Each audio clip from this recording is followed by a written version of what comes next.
Hello everyone. तो आज हम पढ़ने वाले हैं कंटेम्प्ररी वर्ल्ड पॉलिटिक्स का चैप्टर नंबर 4 इंटरनेशनल ऑर्गेनाइजेशन। इससे पिछली वीडियो में हमने देखा कि यूएन में क्या क्या रिफॉर्म होने चाहिए। हमने पढ़ा कि सिक्योरिटी काउंसिल की परमानेंट और नॉन परमानेंट मेंबरशिप बढ़नी चाहिए। इसको लेके कितनी डेवलपिंग कंट्रीज आवाज उठा रही थी और वो इम्पोर्टेंट मुद्दा है भी, लेकिन उसके साथ और भी बहुत सारे इम्पोर्टेंट मुद्दे हैं जिस पर यूएन को ध्यान देना पड़ेगा। एक और इम्पोर्टेंट रिफॉर्म है और वो है jurisdiction of the UN. UN के अंदर कौन कौन से इश्यूज आते हैं, किस पर यूएन काम करेगा, किसको ज्यादा इम्पोर्टेंस देगा, कौन से काम उसके प्रायोरिटी होंगे, कौन से नहीं होंगे, ये देखना भी यूएन का काम है। इसमें भी रिफॉर्म लाना बहुत जरूरी है। तो हमें बताया गया है कि 2005 के सितंबर में यूएन को पूरे 60 इयर्स हो जाते हैं कंप्लीट। तो क्या होता है, यूएन के जो भी मेंबर स्टेट होते हैं, जो भी कंट्रीज यूएन के अंदर आती है, उस स्टेट के, उस नेशंस के हेड जो है वो आपस में मिलते हैं। जैसे 193 कंट्रीज थी है अभी, तो 193 मिले। ऐसे ही उस टाइम पे 192 थे आई थिंक। तो वो 192 जो कंट्रीज है उसके जो हेड है वो आपस में मिलते हैं। क्यों मिलते हैं? एक तो इस एनिवर्सरी को सेलिब्रेट करने के लिए, दूसरा वो चाहते थे कि कुछ ऐसे स्टेप लिए जाए जिससे आज के चेंजिंग जो वर्ल्ड है, जो आज की दुनिया बदलती जा रही है, इसमें यूएन को और ज्यादा रेलेवेंट बना सके। तो वो कुछ स्टेप्स लेते हैं। क्या स्टेप्स लेते हैं वो पढ़ते हैं अभी। तो स्टेप्स ये थे कि एक पीस बिल्डिंग कमीशन जो है वो बना दिया जाता है। दूसरा, यूएन कहता है कि हम एक्सेप्टेंस ऑफ रिस्पॉन्सिबिलिटी, जब भी कोई कंट्री फेल हो जाएगी अपने लोगों को जेनोसाइड या सिविल वॉर या ऐसी किसी चीज से बचा पाने में, तो यूएन उन्हें बचाएगा। यूएन ये उनकी बचाने की रिस्पॉन्सिबिलिटी लेता है। तीसरा कहा गया था कि ह्यूमन राइट काउंसिल जो है वो भी बनाई गई थी, स्टैब्लिश की गई थी और 19 जून 2006 से ये ऑपरेशनल है, काम भी कर रही है। ये भी कहा गया था मिलेनियम डेवलपमेंट गोल्स जो है उनको अचीव किया जाएगा। ये भी कहा गया था कि यूएन टेररिज्म, जो आतंकवादी है और ये जो आतंकी घटनाएं, इन दोनों को ही अगेंस्ट है, इनके खिलाफ आवाज उठाता है और इसको हर फॉर्म में, टेररिज्म के हर फॉर्म में उसे अगेंस्ट ही रहेगा, उसके अगेंस्ट ही आवाज रखेगा, उसके सपोर्ट कभी भी नहीं करेगा। फिर कहा गया था कि डेमोक्रेसी फंड जो है वो भी बनाया गया है और लास्ट में कहा गया था कि जो ट्रस्टीशिप काउंसिल पहले से है उसको जो है वाइंड अप किया जाएगा, उसको बंद कर लिया जाएगा। लेकिन यहाँ पे भी काफी सारे लोगों ने इससे रिलेटेड क्वेश्चन पूछे। लोगों ने पूछा कि पीस बिल्डिंग कमीशन बनाएंगे तो ये पीस प्रमोट कैसे करेगी? डेमोक्रेसी फंड डेमोक्रेसी कैसे प्रमोट करेगा? और क्या टेररिज्म की कोई ऐसी पर्टिकुलर डेफिनेशन है जिससे हम कह सके कि हाँ ये टेररिज्म की डेफिनेशन है और ऐसे ऐसे इस फॉर्म में टेररिज्म होगा तो हम इसको कंडेम करते हैं, इसके अगेंस्ट आवाज उठाएंगे। दूसरा, इसमें कहा गया कि ह्यूमन राइट काउंसिल, लेकिन क्या सच में ऐसे कुछ ह्यूमन राइट है जो कि दुनिया में हर किसी को मिलने ही चाहिए? क्या इस बात पर कंसेंसस है? तो ऐसे काफी सारे क्वेश्चन उठाए गए थे। ये भी कहा गया था कि मिलेनियम डेवलपमेंट गोल जो है अचीव किए जाएंगे, लेकिन बहुत सारी कंट्रीज जो है वो डेवलपिंग है, जो कि यूनाइटेड नेशन का हिस्सा है, तो वो कैसे इस चीज को अचीव करेंगी? तो बहुत सारे उस टाइम पे क्वेश्चन चल रहे थे इस चीज को लेकर, जिस पर सहमति नहीं बनी थी। अभी तक हम पढ़ रहे थे कि डेवलपिंग कंट्रीज की क्या डिमांड है, डेवलप्ड कंट्रीज की क्या डिमांड है। अब हम पढ़ते हैं कि इंडिया का क्या स्टैंड है, इंडिया कैसा यूएन चाहता है और क्या इंडिया यूएन में हो रहे रिफॉर्म को सपोर्ट करता भी है या नहीं। तो इंडिया का तो शुरू से मानना है कि हमें एक स्ट्रॉन्ग यूएन चाहिए, एक रिफॉर्म्ड यूएन चाहिए। आज के बदलते हुए दुनिया की जरूरत है यूएन। तो इंडिया यूएन को बहुत पहले से सपोर्ट करता है, हम स्टार्टिंग में ही इसका हिस्सा भी बन गए थे। और इंडिया ये भी चाहता है कि रिफॉर्म्ड यूएन होना चाहिए। और रिफॉर्म्ड यूएन क्यों होना चाहिए? क्योंकि वो और ज्यादा अच्छे से काम कर सके। अच्छे से काम कर पाएगा तो क्या होगा, डेवलपमेंट को अच्छे से प्रमोट कर पाएगा, कोऑपरेशन को अच्छे से प्रमोट कर पाएगा, पीस रखने में इसका और ज्यादा रोल हो जाएगा। कहीं भी हम ये नहीं कह पाएंगे कि यूएन यहाँ पर इनइफेक्टिव है। आज के बदलते हुए दुनिया में यूएन का बदलना बहुत ज्यादा जरूरी हो गया है, उसमें रिफॉर्म लाना बहुत ज्यादा जरूरी हो गया है, ये मानता है इंडिया। इंडिया ये भी मानता है कि डेवलपमेंट जो है वो यूएन का मेन एजेंडा होना चाहिए। हाँ, पीस सिक्योरिटी मिशंस ये तो होने ही चाहिए, लेकिन साथ ही साथ डेवलपमेंट भी मेन एजेंडा होना चाहिए, क्योंकि इंडिया का मानना है कि कोई भी कंट्री वॉर के लिए इसलिए जाती है क्योंकि वहां पर सोशल या इकोनॉमिक डेवलपमेंट नहीं होता। तो डेवलपमेंट होगा तो वॉर वैसे भी नहीं होंगे, ऐसा इंडिया का मानना है। दूसरा, पीस और सिक्योरिटी मिशंस पर भी जाना चाहिए। ऐसा नहीं कि बस डेवलपमेंट पर ही फोकस करने लगे, पीस पर भी फोकस करना है, सिक्योरिटी पे भी फोकस करना है। सिक्योरिटी मिशंस जो होते हैं, पीस मिशंस जो होते हैं, उन पर भी पूरा ध्यान देना है डेवलपमेंट के साथ। ऐसा इंडिया का मानना है कि यूएन को ऐसा करना चाहिए। इंडिया भी ये मानता है कि सिक्योरिटी काउंसिल की जो मेंबरशिप है, जो कंपोजिशन है, वो चेंज होनी चाहिए, मेंबरशिप जो है वो बढ़नी चाहिए, क्योंकि इंडिया ये जानता है कि जनरल असेंबली की जो सीट्स है वो तो ओवर द टाइम बढ़ी है, लेकिन सिक्योरिटी काउंसिल में ऐसा कुछ देखने को नहीं मिलता है। इंडिया कहता है कि सिक्योरिटी काउंसिल में परमानेंट नॉन परमानेंट दोनों मेंबरशिप बढ़नी चाहिए, क्योंकि दोनों मेंबरशिप बढ़ेगी तो ये इसका रिप्रेजेंटेटिव कैरेक्टर जो है शो करेगा। ज्यादा से ज्यादा कंट्री को रिप्रेजेंटेशन मिलेगा तो यूएन अच्छे से काम कर पाएगी। अब ये कैसे? देखो, ज्यादा से ज्यादा कंट्री में डेवलपिंग कंट्रीज और ज्यादा आएंगी, हर एरिया से कंट्रीज आएगी, तो वो अपनी बातों को, अपनी प्रॉब्लम्स को अच्छे से रख पाएंगी। हम किसी के बिहाफ पर काम कर रहे हैं और कोई खुद आकर अपनी प्रॉब्लम्स को बता रहा है, दोनों में डिफरेंस हो जाता है। यही डिफरेंस जो है इंडिया हाईलाइट कर रहा था यहाँ पर। इंडिया ने कहा कि अगर सिक्योरिटी काउंसिल में ज्यादा से ज्यादा डेवलपिंग कंट्रीज होगी, ज्यादा कंट्रीज को मेंबरशिप दी जाएगी, तो उसको सपोर्ट भी बहुत ज्यादा मिलेगा वर्ल्ड कम्युनिटी में। इसीलिए सिक्योरिटी काउंसिल को एक्सपेंड करना बहुत ज्यादा जरूरी हो गया है। अब ये भी बताया गया है कि एक फैक्ट है कि 1965 में 11 ही जो है परमानेंट और नॉन परमानेंट मेंबरशिप को मिला के 11 ही कंट्रीज थी सिक्योरिटी काउंसिल में, इसको बढ़ाकर 15 कर दिया गया। तो एक बारी एक्सपेंड हुई थी, लेकिन यहाँ पर परमानेंट मेंबर नहीं बढ़े थे, बल्कि नॉन परमानेंट मेंबर बढ़े थे।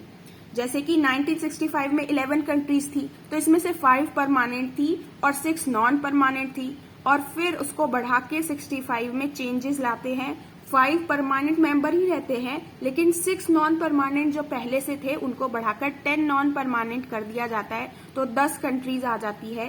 तो सिक्योरिटी काउंसिल तो एक्सपेंड होता है, लेकिन परमानेंट मेंबरशिप जो है वो नहीं बढ़ती है। ये एक फैक्ट था, ये याद होना चाहिए कि किस ईयर में ये चेंजेस आए थे सिक्योरिटी काउंसिल के सीट को लेकर, परमानेंट मेंबरशिप और नॉन परमानेंट मेंबरशिप को लेकर। तो इंडिया तो ये मानता है कि डेवलपिंग कंट्रीज को सिक्योरिटी काउंसिल में आना चाहिए, सिक्योरिटी काउंसिल में बहुत ज्यादा मेंबरशिप मिलनी चाहिए, परमानेंट नॉन परमानेंट मेंबरशिप दोनों बढ़ानी चाहिए। लेकिन इंडिया ये भी मानता है कि जब भी यूएन में रिफॉर्म हो तो वो ब्रॉड बेस्ड होना चाहिए, यानी कि वो बहुत बड़े स्तर पर होना चाहिए, और सिर्फ इतना ही नहीं, डेवलपिंग कंट्रीज को उसमें बहुत ज्यादा होना चाहिए, डेवलपिंग कंट्रीज को बहुत ज्यादा हिस्सा बनने का मौका देना चाहिए यूएन का। और इंडिया ये भी मानता है कि जब उन्हें हिस्सा मिलेगा तो बहुत ही अच्छे से जो है काम कर पाएगी यूएन, और उनकी जो प्रॉब्लम्स है वो भी अच्छे से सुनी जाएगी, और फिर यूएन इनइफेक्टिव तो नहीं रहेगा। अब इंडिया जो है वो भी खुद चाहता है कि वो परमानेंट मेंबर बने यूएन का। अब ये कोई सरप्राइजिंग बात नहीं है, हम हर कैटेगरी में जो है उसमें आगे भी हैं, उसमें हम भी हिस्सा बनने की ऐसा सोचते हैं कि हम भी परमानेंट मेंबर बन सकते हैं। तो अब इंडिया के क्या एडवांटेजेस है? इंडिया क्यों देखता है कि इंडिया भी एक परमानेंट मेंबर बन सकता है?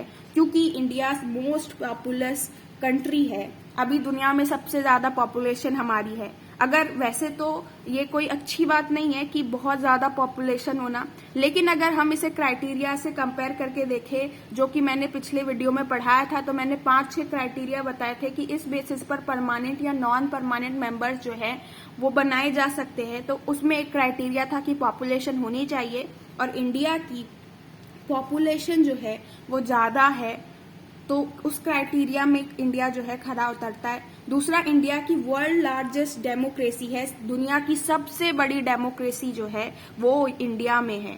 दूसरा, यूएन के जो भी इनिशिएटिव होते हैं, जो भी काम होते हैं, चाहे पीस मिशंस हो गए, सिक्योरिटी मिशंस हो गए, सब जगह इंडिया जो है उस इनिशिएटिव में, उस प्रोग्राम में पार्टिसिपेट करता है, अपनी आर्मी को भी भेजता है। इंडियन आर्मी भी कई बारी यूएन की तरफ से काफी पीस और सिक्योरिटी मिशंस पर गई हुई है। फोर्थ क्या है कि इंडिया 5th लार्जेस्ट इकोनॉमी है, तो इकोनॉमी में भी हम बहुत ज्यादा आगे हैं। और लास्ट है कि financial contributor to the UN, यानी यूएन को रेगुलरली जो है फाइनेंशियली कंट्रीब्यूट करता रहता है इंडिया। तो ये भी बताता है कि इंडिया भी चाहता है कि इंडिया परमानेंट मेंबर बने इन सारी कैटेगरीज की वजह से। और ये भी बताया गया है कि इंडिया जानता है कि परमानेंट मेंबरशिप की क्या इम्पोर्टेंस है। अब क्या इम्पोर्टेंस है परमानेंट मेंबरशिप की जो इंडिया जानता है? इंडिया जानता है कि इसकी बहुत ही ज्यादा सिंबॉलिक इम्पोर्टेंस है। ये बताता है, अगर कोई परमानेंट मेंबर है तो ये बताता है कि उस कंट्री की कितनी ज्यादा इम्पोर्टेंस जो है वो वर्ल्ड अफेयर्स में बढ़ती चली जा रही है। फॉरेन पॉलिसी कंडक्ट करने में भी उस कंट्री को बहुत ज्यादा आसानी होती है। और इंडिया ये भी जानता है कि पावरफुल हो आपके ऊपर जब ये टैग लग गया तो ये आपको और ज्यादा पावरफुल बना देता है, आपको और ज्यादा इन्फ्लुएंशियल बना देता है। अब इंडिया परमानेंट मेंबर बनना तो चाहता है, लेकिन क्या ऐसा हो सकता है? तो अभी ऐसा होना डिफिकल्ट है। क्यों? अदर कंट्रीज को लेकर, क्योंकि बहुत सारे कंट्री स्पेशली पाकिस्तान ये सब नहीं चाहते कि इंडिया जो है परमानेंट मेंबर बने। और सिर्फ पाकिस्तान नहीं चाहता तो उससे क्या होगा, वो तो परमानेंट मेंबर है भी नहीं, लेकिन चाइना तो उसका समर्थक है। तो परमानेंट मेंबर में चाइना हमेशा हमारे अगेंस्ट वोट कर देता है। तो बहुत सारी कंट्रीज है जो नहीं चाहती कि इंडिया परमानेंट मेंबर बने। काफी को लगता है कि हमारे पाकिस्तान के साथ कॉन्फ्लिक्ट चल रहे हैं, हमारे पास न्यूक्लियर वेपन है, हम उसे अच्छे से संभाल नहीं पाएंगे, इसीलिए इंडिया को परमानेंट मेंबर नहीं बनाना चाहिए। कुछ का कहना है कि अगर इंडिया को परमानेंट मेंबर बना रहे हो तो फिर अदर कंट्रीज जैसे कि ब्राजील हो गया, जापान हो गया, जर्मनी हो गया, इनको भी परमानेंट मेंबर बनाओ। कुछ और कहते हैं कि अगर इंडिया को क्यों बनाना है, एशिया से तो फिर भी काफी सारी कंट्रीज आई है, अगर बनाना है तो साउथ अफ्रीका से बनाओ, वहां से तो कोई भी कंट्री नहीं आती। तो अभी बहुत सारे लोग जो है वो इंडिया पर क्वेश्चन उठा देते हैं। और साथ ही साथ ये भी बताया गया है कि इन सारी कंडीशंस को देखकर अभी नियर फ्यूचर में तो इंडिया ही क्या किसी और कंट्री का भी परमानेंट मेंबर बनना सिक्योरिटी काउंसिल में थोड़ा मुश्किल ही लगता है। अब चैप्टर की स्टार्टिंग में हमसे एक क्वेश्चन पूछा गया था कि क्या यूनिपोलर वर्ल्ड को जो है यूएन की जरूरत है? क्या यूनिपोलर वर्ल्ड में यूएसए की पावर को यूएन बैलेंस कर सकता है, उस पर जो है कंट्रोल कर सकता है? तो अब इस क्वेश्चन का आंसर देखते हैं। तो नहीं, ऐसा पॉसिबल नहीं है। हाँ, यूएन एक बहुत ही इंपॉर्टेंट इंटरनेशनल ऑर्गेनाइजेशन है, लेकिन वो यूएस को किसी भी तरीके से कंट्रोल नहीं कर सकती, क्योंकि पूरा डोमिनेंस जो है वो यूएस का ही है। अब पढ़ते हैं कि यूएस की पावर क्या इजीली चेक हो सकती है? तो मैंने ऑलरेडी बता दिया कि नहीं हो सकती। यूएस की पावर इजीली चेक नहीं की जा सकती, उसे कंट्रोल नहीं किया जा सकता, क्योंकि आज जो है वो यूनिपोलर वर्ल्ड है। सोवियत यूनियन के टूटने के बाद एक यूनिपोलर वर्ल्ड बन गया है, जहां पर यूएसए एक सोल सुपर पावर है।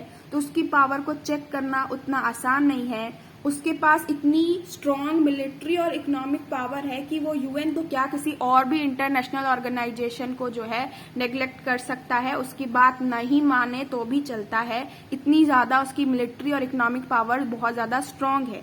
वो बहुत ज्यादा सिंगल लार्जेस्ट कंट्रीब्यूटर है टू यूएन। यूएन के बजट में हमेशा कुछ ना कुछ कंट्रीब्यूट करना पड़ता है, और सबसे ज्यादा कोई कंट्रीब्यूट करता है तो वो है यूएसए, जो कि यूएन को हमेशा रेगुलरली कंट्रीब्यूट करता है, और सबसे ज्यादा अकेले वही कंट्रीब्यूट करता है। तो इससे भी उसकी पावर वहां पे बहुत ज्यादा है, उसका डोमिनेंस, उसका इन्फ्लुएंस बहुत ज्यादा है यूएन में। दूसरा, जो यूएन है वो फिजिकली कहाँ पे लोकेटेड है? तो वो वॉशिंगटन में लोकेटेड है, और वॉशिंगटन का हाथ पर है, यूएसए में है। तो इससे भी उसे बहुत ज्यादा इन्फ्लुएंस मिल जाता है, वो इन्फ्लुएंस कर सकता है। अगर वहां पर सेक्रेटरी जनरल भी चुना जाता है, मैंने बताया था रिप्रेजेंटेटिव हेड होता है यूएन में, तो जब वो भी चुना जाता है तो उसमें भी कहीं ना कहीं अमेरिका की जो है वो राय होती है। इसमें यह भी बताया गया है कि यूएस के बहुत सारे नेशनल्स जो है वो यूएन में काम करते हैं। और साथ ही साथ यूएसए के पास है वीटो पावर। तो अगर उसे कुछ भी 1 मिनट के लिए भी लगा कि ये जो कोई भी एक्शन हो रहा है ये मेरे अगेंस्ट जा रहा है, तो वो तुरंत वीटो का यूज कर लेगा और उस डिसीजन को रोक देगा।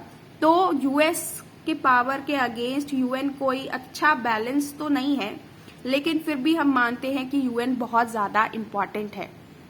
अमेरिका के बहुत सारे लीडर्स ऐसे हैं जो कि यूएन को अच्छा नहीं मानते, लेकिन एक चीज में वो भी यूएन की तारीफ करते हैं कि यूएन एक ऐसी ऑर्गेनाइजेशन है जो बहुत सारी कंट्रीज को साथ में लेकर आती है और कॉन्फ्लिक्ट्स के पीसफुल सॉल्यूशन ढूंढती है, डेवलपमेंट को रिलेटेड काम करती है। बहुत सारे इसमें स्ट्रक्चर्स है, ऑर्गेनाइजेशन है, जैसे कि यूएनडीपी, यूएनएचसीआर, ये सारे बहुत सारे ऑर्गेनाइजेशन है जो कि सोशल एंड इकोनॉमिक डेवलपमेंट के लिए काम करते हैं।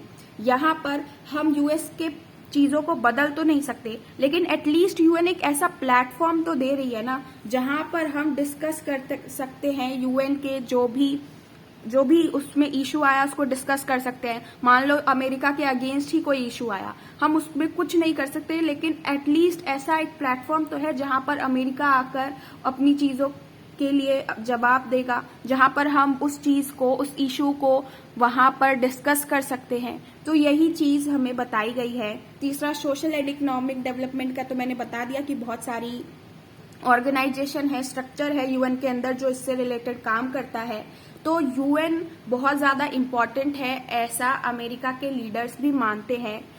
यूएसए के अगेंस्ट पूरा वर्ल्ड यूनाइटेड नहीं है और यूएन भी एक अच्छा बैलेंस नहीं है, लेकिन फिर भी हम मानते हैं कि आज की दुनिया के लिए बहुत ही ज्यादा जरूरी है यूएन। अगर यूएन नहीं होगा तो ये बहुत ही ज्यादा मुश्किल है ऐसा सोचना कि बहुत सारे लोग, इतनी सारी कंट्रीज बिना किसी एक इंटरनेशनल ऑर्गेनाइजेशन के रह रही है। तो इंटरनेशनल ऑर्गेनाइजेशन का होना आज के टाइम के लिए बहुत ज्यादा इम्पोर्टेंट है। इसी बारे में ये पूरा चैप्टर था। अभी हमने पूरा चैप्टर कंप्लीट भी कर लिया है। अब मिलते हैं नेक्स्ट वीडियो में। नेक्स्ट वीडियो में हम नेक्स्ट चैप्टर कंप्लीट करेंगे। तब तक के लिए बाय बाय।